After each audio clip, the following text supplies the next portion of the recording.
What's up guys, another night, another vlog. So for today's video guys, maghimo ta og number standi. So nag PM si sir sa ako last 2 days and gihatod niya ang mga materials diri sa balay gahapon lang. So kay wala man tan nag overtime, so ato ni siyang buhaton kay due to hectic schedule guys. Grabe na jud ka busy sa ato ang work, then karon ra na kay gayon nga makahimo jud.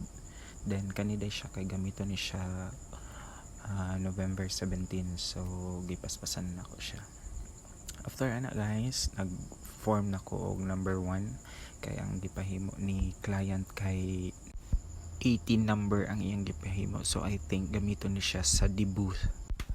After na ko buhat sa 1 follow na nako ang number 8 kay medyo lisod kayo i-form ang 8 kay daghan kayo og ipang cats. So anytime anywhere jud na ang blessings na jud for me, basta mag-google lang jud ka. Ason day aning number standi guys kay 3 feet by 1.5 and ang iyang katambukon is 6 inches. Always measure all your craft para pantay siya tanan og dili siya maot tan-awon. Ako ang talent dai guys kay wala dito, basta kay maka-income ta sa ato ang talent.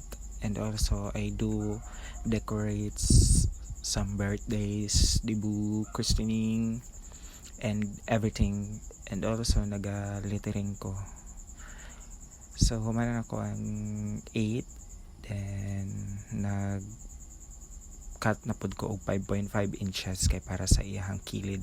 So ako na siyang gipaspasan and gi-stick glue lang nako siya sa kilid kay para heavy or lig-on ang iyang foundation. Kani nga number standi guys, kani sa sulod pwede na ninyo siya butngan og balloons. And after sa number 1 start na pud nako ang number 8.